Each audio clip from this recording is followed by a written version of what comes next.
Start recording now. Um, Epic. All right. What's going on, guys? Welcome back to episode 4 of Coach Talks. Today we have a special guest on, Nathan Collins. Most of you will know, maybe some of you will know him from social media. He's quite sort of frequent on there. So we've got him on to sort of talk about the social media and the online coaching side of being in lockdown, being in quarantine. Those are the main 2 topics we're going to go into. Joel is not here at the moment. However, I think he might be joining us halfway through.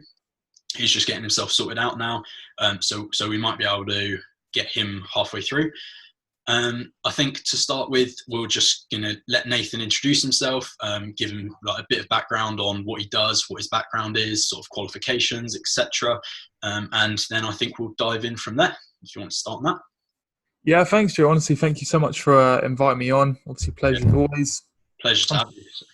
And like I said to Dylan yesterday that I was on his podcast, it's really surreal, like being on the other side of the podcast. Obviously, I run my own to help, obviously, personal trainers and online coaches get started in industry. My name's Nathan Collins. I'm a personal trainer, online coach. Been a personal trainer since October 2017. Background on myself, I started training to become a teacher. Realised kind of midway through my kind of training qualification that's not really what I wanted to do. Took my steps into the industry. Firstly, personal training. It was 2019 where I started developing a business of online coaching. Currently mixed the 2. Obviously, for COVID-19, we'll delve into that later. It's more online coaching than personal training because with the whole isolation rules and everything. And I'm a content creator. I have an Instagram account, YouTube, podcast, TikTok as well. Don't know your views on that, but we might talk about that with social media. We can get into that. And that's pretty much me, dude. Did you want to just quickly list them out for you? So if any listeners want to follow you or anything, just... Yeah, perfect. So TikTok and Instagram, Nathan Collins with 2 N's at the end. So Nathan, another N, Collins. YouTube, you can find me just Nathan Collins. And my podcast, obviously, some of the listeners might be interested in that. It's an insight into the fitness industry. I have sort of like 30 episodes on there. Some people know like Tim Cycles, Phil Graham. They've come on the podcast, which has been really surreal and really cool to have their insight on all things fitness, really. Yeah. So if you guys want to check out Nathan's podcast, he does have some fantastic guests on there that, they do give a much more sort of in-depth insight into their side of the industry and whatnot. So it's a really good one to go and listen to that one. I'll lob the link in the description box below, as always with everything. Just a quick update on myself, I guess, as I wasn't on last week's podcast with Brad, which I did listen to. That was another great one. Over the last couple of weeks, I think the last time I was on here, I started talking about I started my diet phase, or a little diet phase, to sort of prep, I guess, for when everything goes back to normal, however far in the future. I might be out of that diet phase by then, but just really cracking on with that over the last week, couple of weeks. Food's at a good level. I'm not struggling at all there. Just cracking on with training, cracking on with everything else. With these little update things, I can't imagine there's much different going on the day to day, as we're sort of all grilled down into those routines now. I'm really just cracking on, and I'm sure when Joel does eventually get here, we'll give him a little update of what he's been up to this week. But I think the 2 main topics, like I said earlier, we're going to go over today, as this is sort of Nathan's specialty, I guess, is he's really in it with social media. As you heard, he's got all of these different accounts and everything. So we're going to go into a little bit on social media. And then I think at the end, we'll talk about a bit of online coaching, because you're also, I guess now, you're pretty much full-time online coach. So we'll go into a bit of that. And then I think at the end, I've got a couple of questions from my question box that I popped up. So I think if we start on social media, obviously as a topic overview, I have Facebook, Instagram, and obviously YouTube. I did do YouTube for a little bit before. So I kind of have a general idea of where I'm at with social media. Obviously you've got a lot more. So if we start with sort of structuring your social media, so do you have a perfect sort of in your idea, like perfect way to organize posts, etc.? Do you have like a weekly planner or anything? Yeah, if I kind of like structure all the way and put it all the way back to like why I have those platforms and why I utilize them, because for me as a fitness professional, like those specific platforms and TikTok as well. Obviously, some listeners may be like, "Ah, that's a bit naff and stuff," but like every platform you use, you have to have some sort of purpose. So, like if I went on TikTok and I started doing all dance and stuff, like there's no real point. That doesn't go in line with the business. So, strip it all back. Know exactly what you want to do on those platforms. Same with podcasts. If you just kind of made a random podcast, start speaking to people, you haven't got a niche, like there's no real point of utilizing those platforms. You can't market them and you can't use them for the business. So like when you put your podcast here that you're speaking to everyone in the industry and stuff, it's really, really cool, and it'll help yourself and obviously Joel's business as well, which is wicked. In terms of structure, so firstly I'll kind of put it in the pyramid of Joel's just going to pop himself in now, I think so. Okay, cool. Sorry to interrupt you. Do you want to carry on? Yeah. So in terms of the actual structure of posts, I probably don't get too caught up in that. I know exactly what I'm going to do for a week, like how many posts I need to kind of either film or like edit, how many posts to write, like TikTok, how many videos to film. Same with YouTube. So I put it on a pyramid, like on my daily structure, my weekly structure, what needs to be done first, prioritize those. So for example, at the moment with COVID-19, with Instagram, like I'm ensuring that I make sure I have like at least one post every single morning. Like the engagement for me personally is very, very good. Like whether it's like a workout or like this morning, I did a clip from yesterday's podcast I did with Dylan. So having kind of some sort of structure like that, I think I always talk about routine, structure, like consistency, like without being too like anal about it, like they are like the bread and butter. Like it's so important, and I just think social media it falls into it. If one week I don't feel like doing a YouTube video, I might not do it, but I think because that's proper like inherited in me now, like every single Sunday 7 p.m. I know exactly like Thursday, Friday I'll film a YouTube video. So kind of, but like yeah, I think some people can get too obsessed with certain times they have to post, the best engagement. I think if your content's good and your value's good, it's always going to get seen. It's always going to get listened to. Yeah, 100%. Yeah, I mean, I sort of fall in line with that. I mean, the last, I don't know how many podcasts it's been, Joel and Brad talked about it last week as well. So it must be maybe 3 podcasts now. We've gone down into sort of the importance of routine, whether that's stress management or training, etc. I think that really carries over again here. So at the moment I'm trying to sort of get out a post maybe every day, every other day. Obviously yours is twice a day. I see.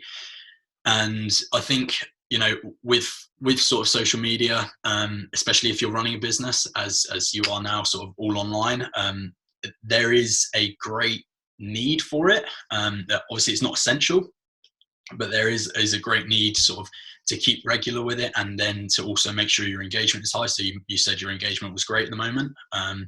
Whether that is posting like free workouts to draw in more people, to draw in more clients, etc. I think it is sort of one of those things that it probably will change after all of this, coronavirus, COVID-19 stuff is over. I think that will also be one of the industries sort of that has been changed forever. I don't know if you've got like any opinions or views or anything on that. In what aspects getting changed, did you say? So I think, sort of before there was a lot of the whole, people that have large followings, they go out, they get surgery, butt implants, whatever, and then they become fitness influencers.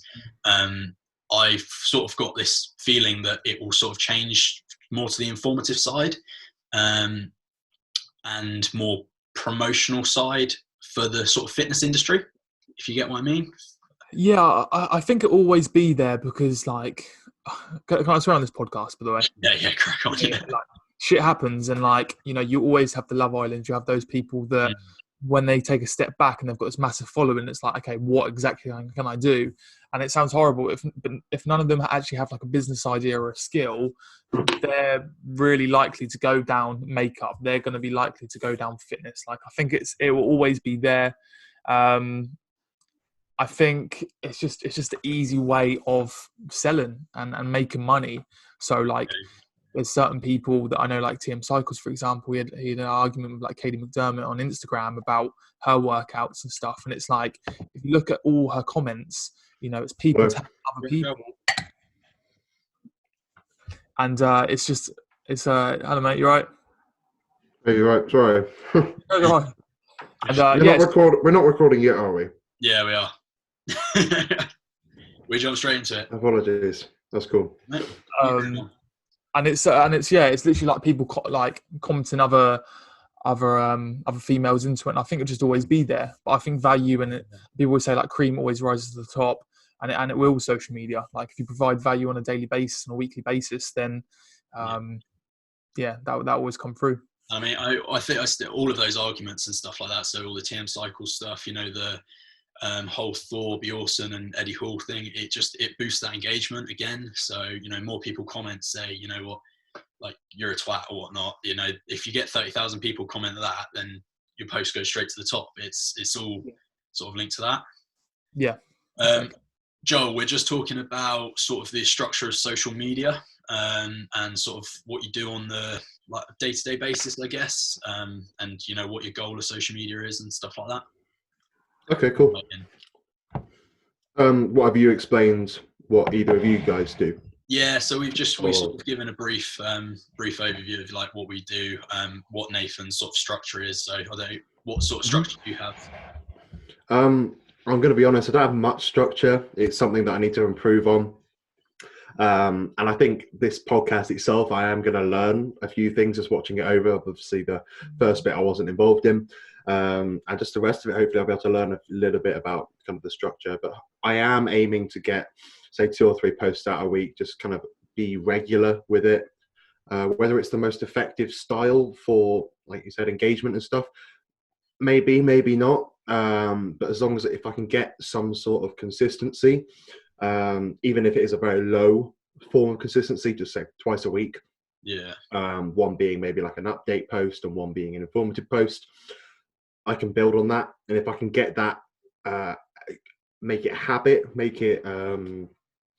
if I don't have to put much effort into actually completing those 2 things, then I can build on that, maybe go to 3, 4, kind of build on that. Yeah. That's my approach to it. What do we think about all of the bots going around Instagram at the moment? Like, you know, I put the question box for today. Do you know how many responses I got? No, about 50. Do you know how many were legit questions? About 6.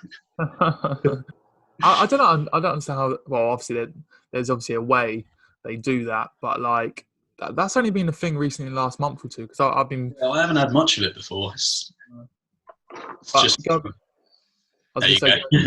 Going back to the influencers and stuff, like you always have people like that. Like first it was bots that will just comment thing, but like I don't know if you guys listen to like Gary Vee or people like Market or run businesses or anything like that, but like it's like that stuff will always be around. And unfortunately people like that, like they're not, they might get some kind of engagement, they might get some kind of business out of it, but in the long run, like that's not a sustainable way of like being a bot. It's not a business, man. No.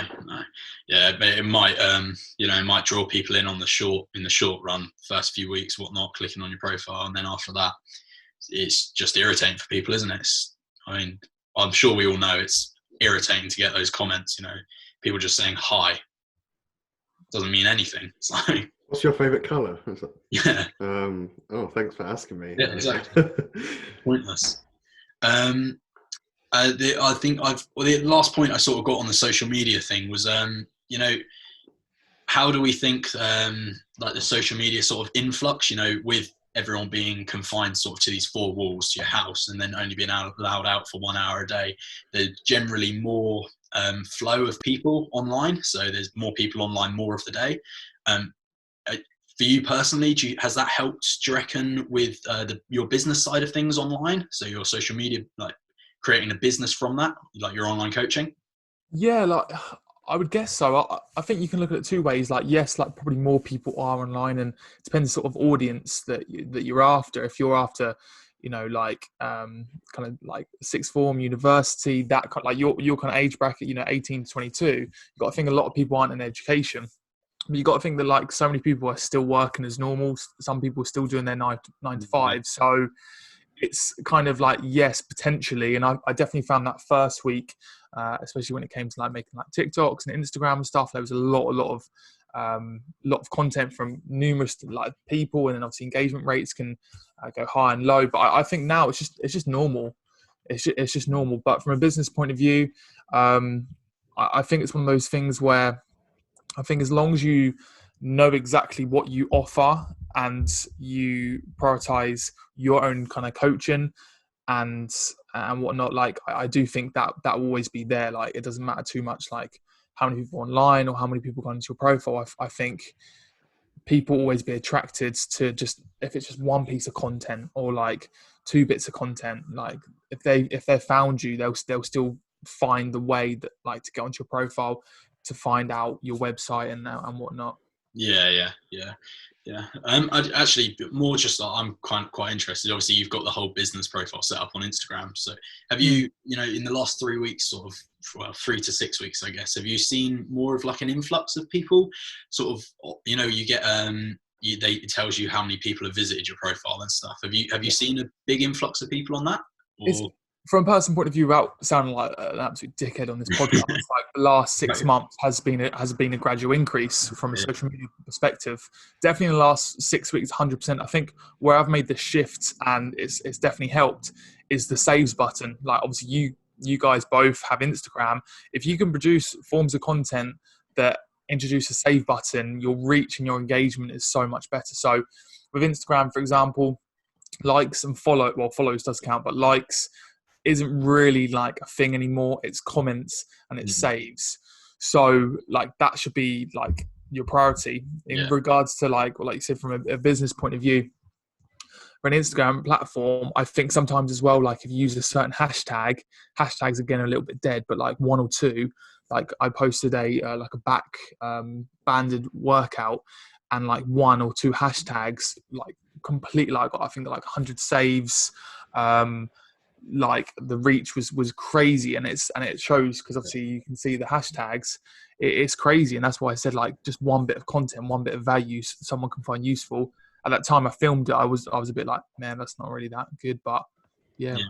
People have different views on it, don't they? You might think it's a bit trash, and then someone else will be like, you know what, I'm gonna use that every day. But exactly. On that note as well, sorry Joe, if people want something that I've found out last week or two, if there's 3 types of profiles that you can have: personal, business, and a content creator. So if you've got a business profile, you can't actually use the music feature, and there's a few other things that like you can't use, and you can't create I think make yourself like a public figure and stuff. Like the best thing I suggest to content creators is go to public for like 2 or 3 days. Obviously you'll lose a little bit of insights, and then make like the jump over to content creator, and you have access to other features. Yeah, that's cool. I didn't know that, so that's cool. Joel, do you have anything sort of on that? Sort of. I think when you were touching on how kind of likes are dead, I think they are dead in terms of a business point of view. But if you're wanting to get that more say eyes on you, I think looking at likes is important.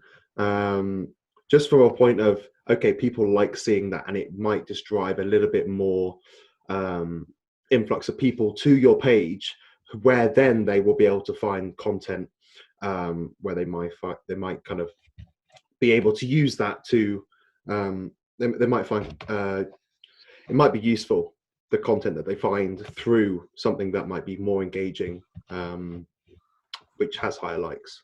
Yeah, which then I don't know if that makes sense or not. Yeah, I get that. Which that sort of draws them into that save button, then, doesn't it? So, it might be a physique picture that's not, that it has no sort of benefit to the public whatsoever.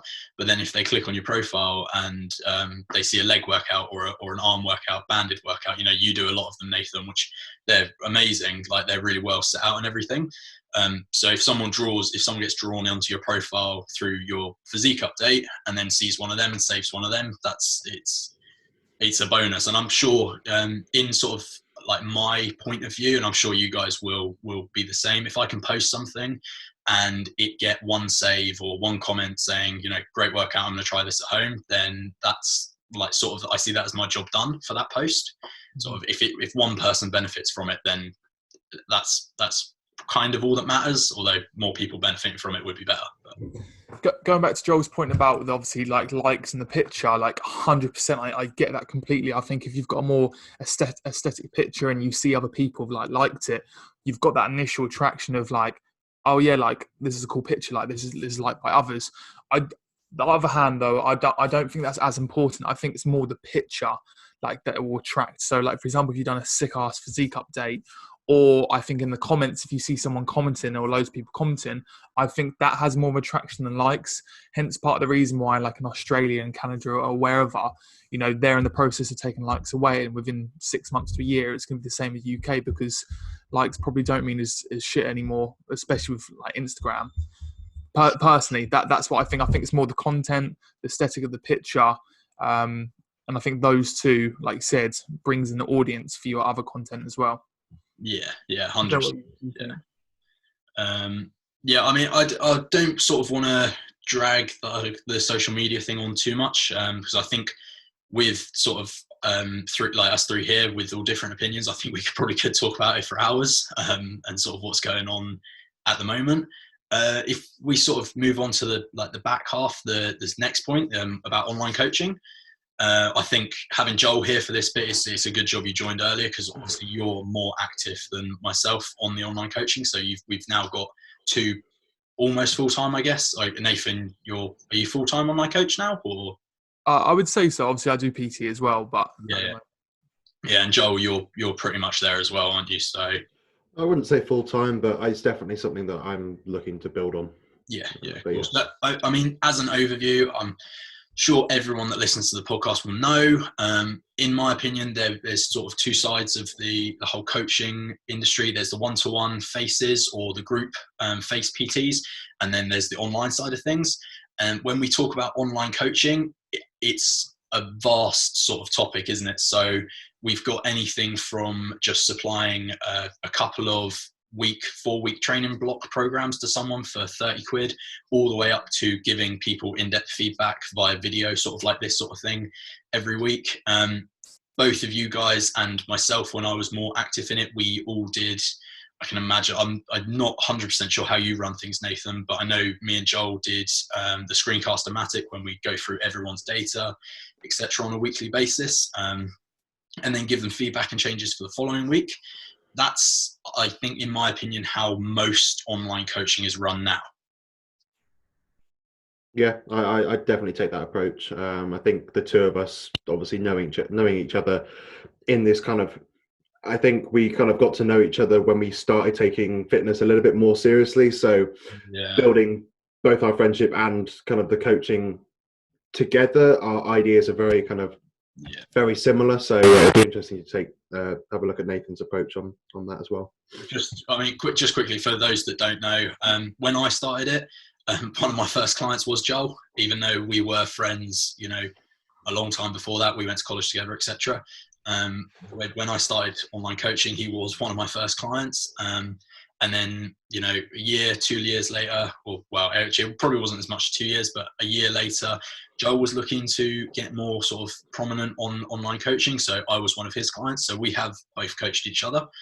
I mean, how do you run things, Nathan, with that? I know. Yeah, firstly, based on that, guys, just obviously I know, Joe, you a little bit, like obviously Joel, I don't know too much. Like, that's pretty epic that you did that for both yourselves. Like, obviously you both have an understanding in the industry. I think that's pretty cool that you both did that for yourself. And obviously, hopefully both your audience will be able to take something from that. Myself personally, so my background is obviously personal training. So for me, it was just that natural like slide into online coaching. So obviously, I don't know about yourselves and whether you've PT before, you've just gone straight into online. For me personally, my fundamental skills that I learned were all from personal training. Obviously, stepping foot into the industry, I had no idea. So it got to the point where obviously PT-wise, I was kind of full out, and I was just like, I want to kind of have that side that, you know, people inquired about online and stuff, and I didn't really have like a system or a software in place. So it kind of just naturally worked out. So it wouldn't be like a sudden thought overnight, oh, I'm going to be an online coach. I did try like, I think it was like the back end 2017, kind of flopped a little bit. So obviously I just pushed it back to 2019. The systems that I use, obviously Google Drive. I think anyone listening to this that wants to be an online coach or wants to try it out, I think all you've got to do is create your own sheets and your slides on Google Drive. I use Pages, iCloud Pages, create any kind of PDFs, and then like you guys said, like screencast to record and to give visual feedback. And it's as simple as that. I think the only thing with Google Drive, I think when some people haven't used it before, can find it a little bit annoying, and on a mobile version, it's annoying as fuck sometimes. Yeah, I've definitely found that. Just, you know, sort of like from when I had, you know, a few on before, like I've every sort of, the most common question was like, how do I use this on Google Sheets, or how do I use this on Google Forms, etc. And that sort of was the most important thing. But then, you know, a week later, everything's fine. I mean, those would definitely be my three top like things that I use anyway. I use Google Forms to do all the PARQs, etc. And then I use Google Sheets to make the sheets, the macro tracking, the training tracking, the check-ins, and then screencast, like you said. Mm-hmm. I think an extra thing is using WhatsApp as well. I think that's a really, really key. It's having a separate social media platform. Well, not necessarily social media platform, but a separate messaging communication platform for online coaching is really useful. I think just separating that from everything else gives, say, your online clients a bit more priority, and it's just all in one place, which really helps me organize my stuff. Yeah, no, I agree with that. How I obviously, again, I won't say it anymore after this, but I know how I do things. I know how Joel does things. How do you sort of manage your clients on a weekly basis, sort of online? Like, do you have designated check-in days for when you sign new people up, or do you sort of just go with whatever days they sign up, etc.? Yeah, so with obviously clients for consultations, obviously happens over the phone, get everything set up. Monday and Tuesday is my online kind of check-in days that I utilize. And then exactly like what Joel said, like throughout the week, WhatsApp, 24/7 contact. Obviously, there's got to be an element of a use and abuse, because obviously as your clients and your client base grows, you know, you can't like be responding to like 10 messages every single day. It's just not how it works. Yeah. Understandably so, the first month or two, getting them into it. But I think, like, at the end of the day, online coaching is a service, is an education, and you should automatically see that like slowly, like kind of pull back from someone. Depends the ability they are. Yeah. I've recently, well, as of next week, I've basically like kind of relaunched my website. So they have access to like a kind of members area now. So obviously they'll have access to, so for example, if someone says like, okay, how do I do this exercise? Or if I change a program and I'm implementing something, rather than from a time point of view, rather than like messaging and video in it, it's going to basically be on like the members site for them now, which will be quite a useful tool. Something that I've kind of put together this last like 6 weeks or however long we've been stuck at home and stuff. But that's basically it, really. It's I think it's just making the service as simple as possible for them. You want it kind of like a really, really cool service. You want it to be like cool PDFs and a really nice like layered sheet. But sometimes it's like you've got to make sure you have the actual platforms to be able to push that message across.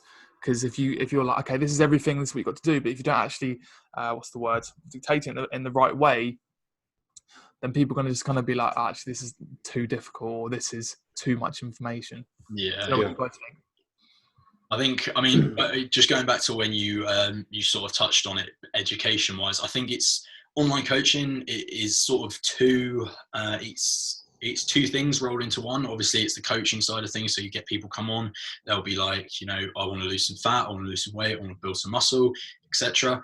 you know, facilitating sort of an environment for them to be able to achieve that goal. That's number one. That is, you know, probably primary job. But then also education is obviously going to be the secondary sort of role in that process. So when you were saying, you know, you don't want you can't have people messaging you, you know, 10 times a day for things, because all of a sudden, like, you kind of have to understand that if you've got 10 clients and they're sending you 10 messages a day, that's 100 messages a day on WhatsApp.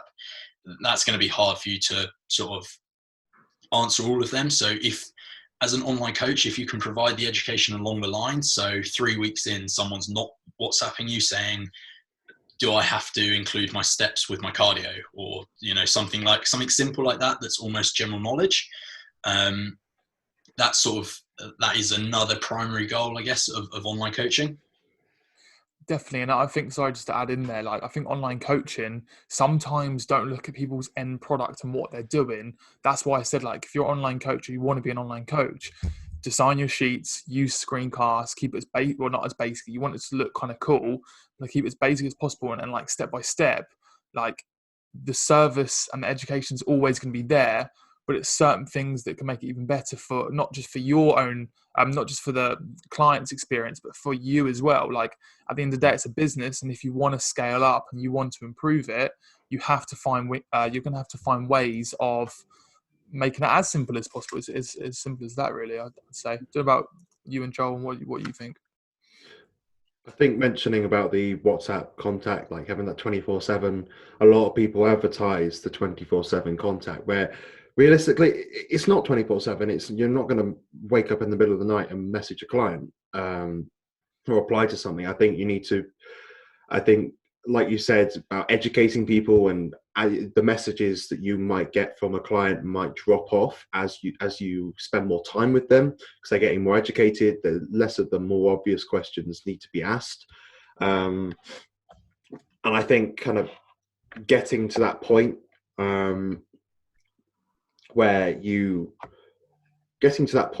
know. I completely lost my train of thought. Sorry, I've completely lost it.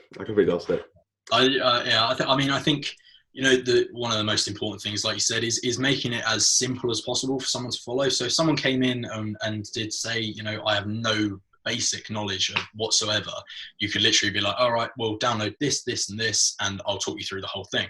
So, like, sometimes my welcome packet, like my welcome screencast video, would be 30-40 minutes long. Maybe that's slightly too long, but at the end of it, the client would be like, the person that I've brought on would be like, you know what, Joe, that was a really long video. And then I'd be like, yeah, but do you know what you're doing? Like, did you understand it all? Yeah, 100%. I'm good. I'm set up for the next week, you know, until Sunday. So getting that good explanation in as well is really important. Yeah, good point. I think, like, for myself personally, it's more like 15 minutes, but I think absolutely spot on. I think if you do a very, very thorough, amazing 30-minute intro video, think of all that time you're going to save in a week and a month basis for those questions that they might have asked. Some people probably do anyway. Like, some people, that's just their second nature, just to ask rather than to potentially look into themselves. But no, great point, dude. Great point. Yeah. I think you go, Joe. After losing my train of thought, I think having somewhat of a business type approach to, I know personally from my standpoint, you need to know when to look at clients and just say, actually, sometimes you'll get clients that abuse the system. It doesn't happen very often. I don't know what your experience is with this, but say clients who won't be on it, payments might be late, issues like that, which aren't massive and eventually do get resolved, but they're persistent. I don't know what your approach is to dealing with clients that actually may have those issues, which obviously don't fit in with your, say, business plan. They don't get check-ins filled in on time. Things like that. Do you guys have you guys ever experienced issues like that before? And if you have, kind of, what have you done to tackle that? Yeah, I mean, I have done. I've been quite fortunate, I guess, in the fact that the clients I have had on, when I've had them on, they have pretty much all been on it. But I have had the odd case where, it's been 1 week, no data has been filled out. You message them, they're like, sorry, I'll get on it now. And then, a day later, there's still no data filled out. And then you message them again and chase them up and chase them up and chase them up. And obviously they can't, they haven't done it. And they're not, I think with online coaching, everyone has to be willing. So us as online coaches will be 100% on it. And it's what we enjoy doing. It's what we love. So we will be with it. I think the client has to have that passion as well in order to follow it up. But with interest of like resolving it, I think you just have to draw a line with how long you give someone to make a payment or how long you give someone to fill out your sheets, etc. You could drag it on for a week and a week and a week, and then you'd be 3 weeks behind. However, if you say to yourself, you know what, I'm going to give you 3 or 4 days and then that's it, I'm not doing it anymore. I think there does have to be a bit of, as maybe as dicky as that sounds, there does have to be a line that you have to draw. I think taking it from that point. Ooh. Okay. Nice. Yeah. But I think definitely taking that approach, drawing the line, I think it's definitely abused in, I want to call myself more of an unexperienced kind of not necessarily unexperienced, but building up coaching, online coaching. I'm definitely in that building up phase. I'm not where I want to be. And I think when people know that you are of a smaller size, a smaller capacity, I definitely think that drawing the line is needed.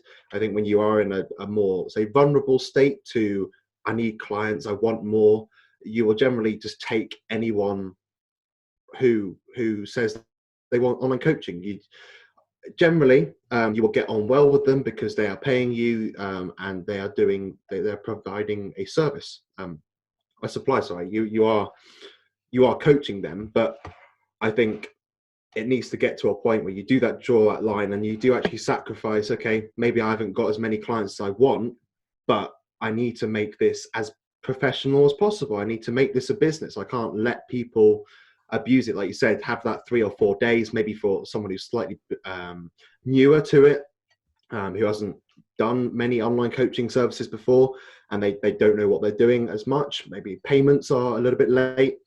Have that 1 or 2 times as a kind of a leeway, let them learn their mistake. And then if it carries on, then even if you do really enjoy being with that client, I think you do need to just call it a day there. So I've definitely experienced in this past year a few scenarios like that where I have just learnt from mistakes by letting it run too long. And I definitely think that's helped me, just setting that line.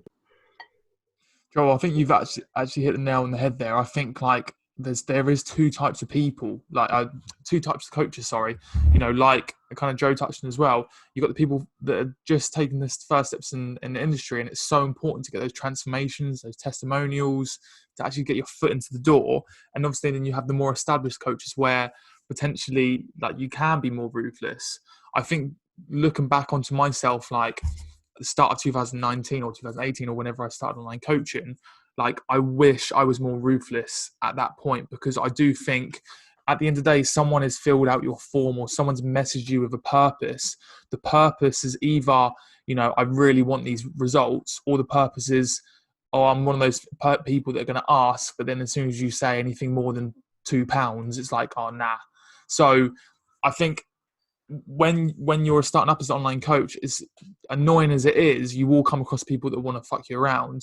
But I think any advice that I would give to any online coaches now that's starting up is you're just going to have to fuck those people off. There might be the odd one person that might have amazing transformation, but have maybe given you too much hassle. I just don't think it's worth it.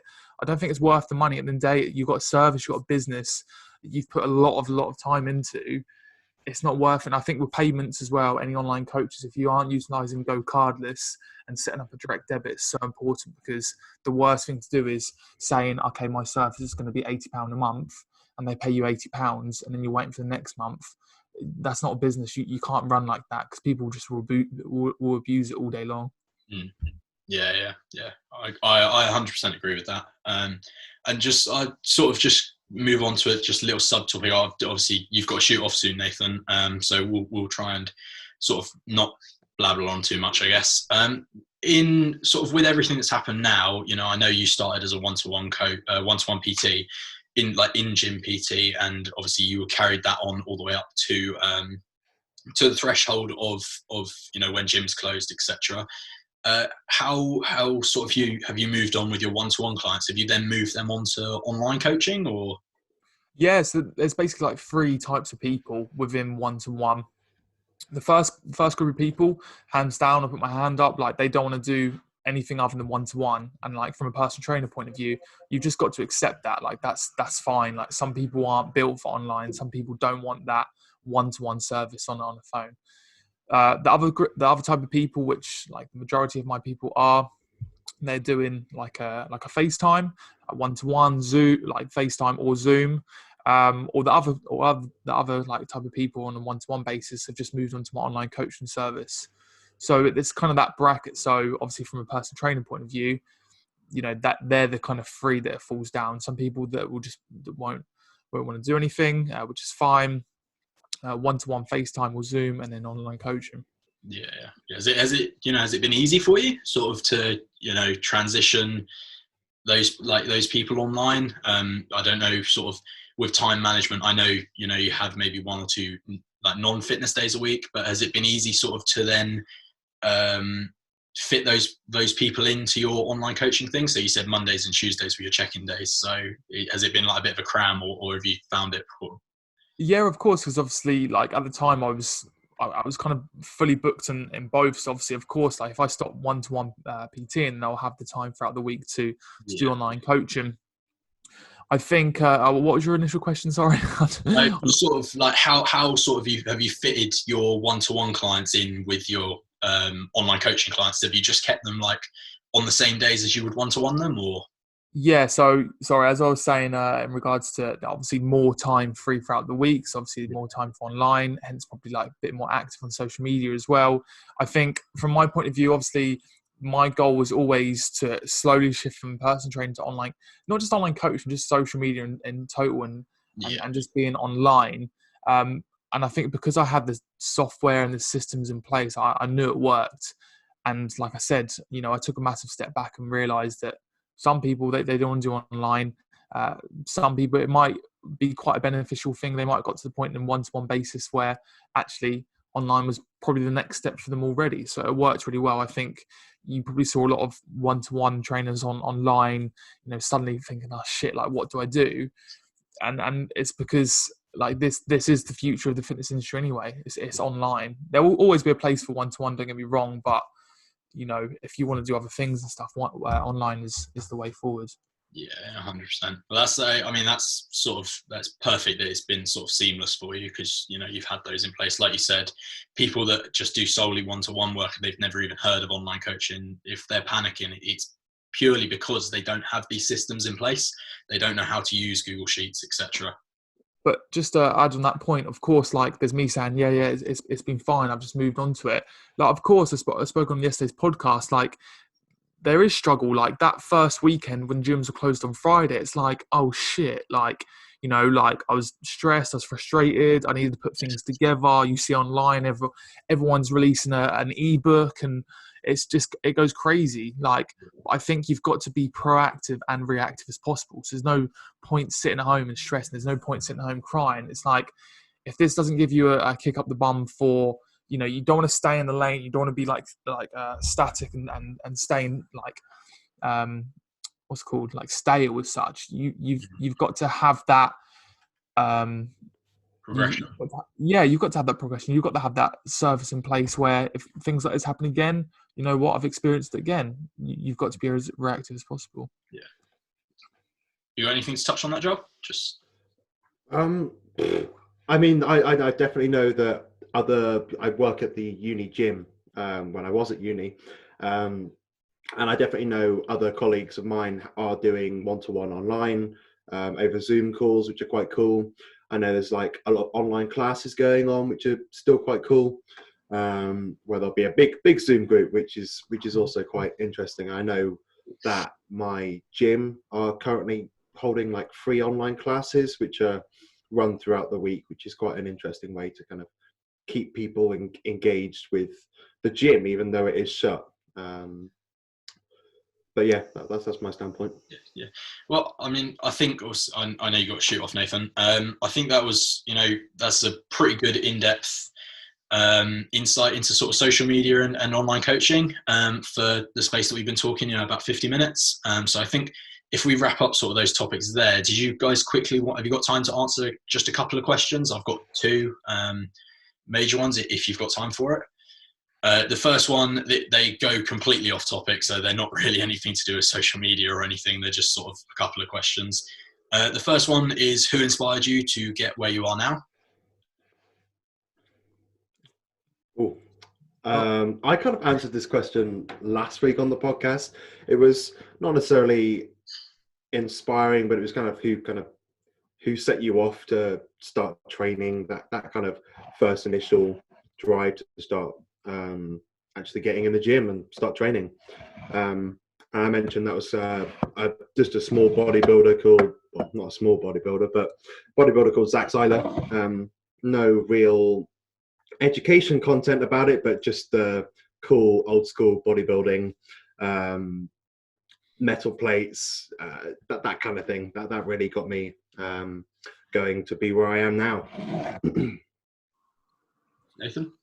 I think for myself personally, like back in like 2017, 2016, I'd say there was two people, two completely different like spectrum and scales. Is firstly Christian Guzman, and then Jamie Alderton. Not just for like, they had a way which like amazed me, the fact that they had a physique, but like they were a businessman at the same time, and that really appealed to me. So at the time when I first wanted to come into the industry, and some people saying there's no money in PT or there's no money in this, and obviously you're looking at the top end of people that are doing really well, like they are from an idol point of view, for different reasons, they were able to balance the two and make something of themselves, and that really appealed to me. Yeah. So it's interesting you say that, because I was going to say, from a business standpoint, Christian Guzman, because I watched his videos. I watched it all the way from when Alpha Elite, the gym was just his shitty little storage container sort of thing compared to what it is now. And then I've seen him sort of grow the business, grow Alpha Elite, grow the gym, grow 3D Energy, etc. And that sort of appealed to me from the business standpoint of sort of what can be achieved, I guess. And then from a training point of view, I as sort of cliche as it sounds, I would have to say sort of, the old school era, Arnold Schwarzenegger, Ronnie Coleman, watching, Pumping Iron, and documentaries on Ronnie Coleman, etc. That really sort of sparked my interest in training old school, I guess, metal plates, training to absolute failure to where you literally couldn't stand afterwards. That's where my interest from that came from. The second question is quite an open-ended one, but I thought it was just quite a cool one because we got three people on to get three different ideas. So I don't want to ramble on too much, so we'll just try and make it, I guess, short and concise as possible. It's just, is dieting during quarantine a good idea? I think it is. Obviously, there's a lot of standpoints to take, but I definitely think it can be used as a good way to prepare yourself for when you're getting back into the gym. Not many people are going to be in a good position to grow just with the training stimulus. So to maintain or to potentially trim down is definitely a good idea, because then you can be in a better position once you get back to the gym. I think you two guys obviously might be slightly different to myself. I know you're both very much into like bodybuilding and powerlifting, which is fantastic. I think, I 100% agree with that. I think from a dieting point of view, you got to fit. It depends on the sort of person, individual you are. Like a lot of people, you got to think of that activity is so much less now. So, pulling certain things back probably isn't too bad. And it also depends on the setup you've got. Like there's two different types of people. Like, either someone that has just a few bands and a kettlebell and a dumbbell. There's some setups that I see like are so sick. They've got a squat rack at home, you know, somewhere to bench. So if you can kind of still apply like some kind of stimulus and some kind of actual structure that is very similar to what you do at the gym, I don't see why there'd be no reason you can kind of make a small little trim up right now. Yeah, that's cool, because, you know, I would say pretty much a mixture of both of those things. You know, I think, why not at some point, you know, why not use this time that we have to you know, trim up, maybe drop a little bit of fat to get ready for when gyms reopen, etc., like myself is doing. And yeah, but it does have to be 100% tailored to sort of what kit you have. You know, if you've got all the kit, or if you just have, you know, a couple of resistance bands and a couple of dumbbells. Yeah, cool. So I think we'll wrap it up there, guys. You know, I hope you guys enjoyed this episode. Do go out and check out Nathan's Instagram, podcasts, TikTok, YouTube, etc. I'll pop them all in the description box below. If you did enjoy it, please do like it, subscribe it. It will help us out. And if you've got anything you'd like to sort of hear us talk about in the future, then drop it in the comments below, and we'll try and get around to it. Other than that, I think we're all good. We'll definitely try and have Nathan on again at some point, because he's given us a great insight into sort of everything he's passionate about within the fitness industry, and he's a great guy to talk to about it. So as long as he's cool with that, then.